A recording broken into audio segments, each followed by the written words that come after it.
Jeanette Patell, thank you for being here. Thank you for having me, Michael. Listen, let's begin our discussion here by talking about challenges. What are the challenges that Google faces in trying to stop the spread of disinformation? Well, Google's core mission is to organize the world's information and make it universally accessible and useful for our users around the world. So, in order to do that, we need to prioritize authoritative information and ensure that users understand, the credibility of what they're encountering online. I have to say, when it comes to elections, that's more important than ever. So we've been doing a number of things in that regard to support elections on our platform.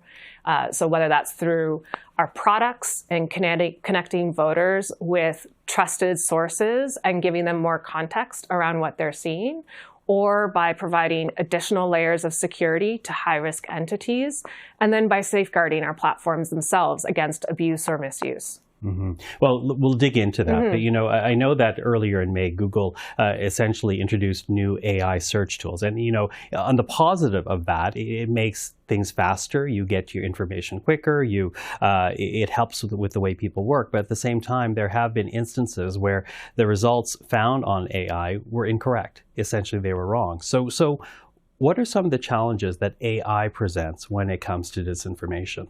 With any new or emerging technology, there's both risks and opportunities.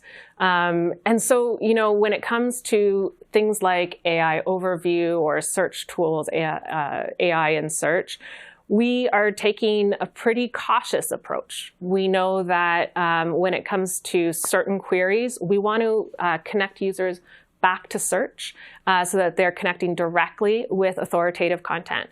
But we're early in the journey, and we are taking all of the feedback in terms of how our products are performing and using that to improve every day. Improve. And I think part of that has to do with this whole team that Google has now set up, essentially to tackle those types of challenges. Tell us about that initiative. So, we have a number of teams that are being set up across the company, both whether that's with the development and deployment of our AI tools, or to assess and disrupt threats that are targeting our platforms. And so maybe actually I'll dig into that a little bit more. When you think about the various threats that are out there and the use of AI by bad actors, we know that bad actors everywhere will kind of leverage new technology as soon as it becomes available to them. But we also see a really valuable opportunity for us to enhance our abuse fighting efforts through also leveraging AI even more. So our teams are using AI to identify, detect, and disrupt those threat actors in all of their activities. Mm-hmm. So using essentially the same technology that others are abusing, but trying to essentially address that abuse. That's right, and stay one step ahead of the game. Mm-hmm. So walk us through a bit more through the process then. When Google discovers any type of disinformation, what is the process? What happens with that? So, that's a pretty broad question, but when it comes to something like a coordinated influence campaign around disinformation, for example, our threat intelligence teams, many of whom, in fact, are based in Montreal, they work proactively to identify those and to disrupt those campaigns. So they would, for example, our teams were responsible for detecting the largest ransomware attack in history, and they traced it back to North Korea. They've also been really involved in detecting and disrupting threats from Russia in the context of the Russia-Ukraine crisis. And so every time, they identify a campaign, whether it's a disinformation campaign or cyber attacks, they work to disable the accounts involved, and then they also work closely with law enforcement or security agencies to give them the information that they would need so that they can start their own investigations.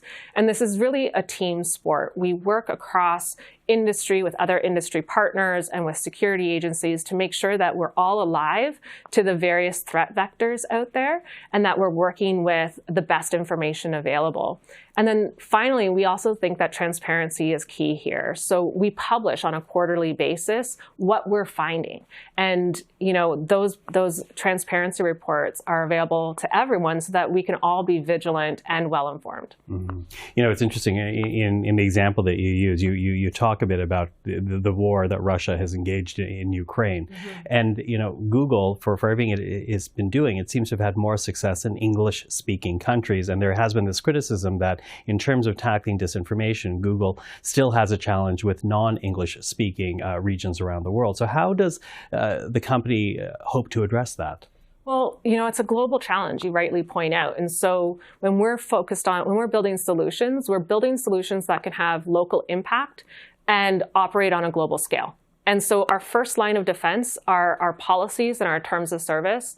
Those are enforced globally, and they prohibit many bad behaviors. But we also proactively build product features and tools, things like about this result or Fact Check Explorer.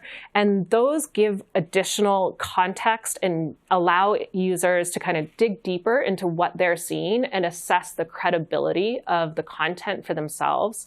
And those tools are available in all of the languages where search operates. But we go further than that. The fact-checking ecosystem is something that we place a lot of importance on. So Google actually created the Global Fact Check Fund. And through that, we work with an organization named Pointer to support over 135 global fact-checking organizations that span 65 countries and have coverage in 80 languages. And all of this is, these are tools that are available to journalists like yourselves and others. And so in order to support journalists and empower them as they're working to combat misinformation, we provide training for journalists in these tools through the Google News Initiative. So, I think there's a multifaceted a response to how we're tackling this global challenge. But, I also want to point out that the threat intelligence groups that I just spoke about, they operate globally. And, just to name a few, they've identified and disrupted campaigns from North Korea, Russia, China, and more. All of these, in non-English language speaking countries and non-English content. So I think, we are thinking globally when we're tackling the challenge.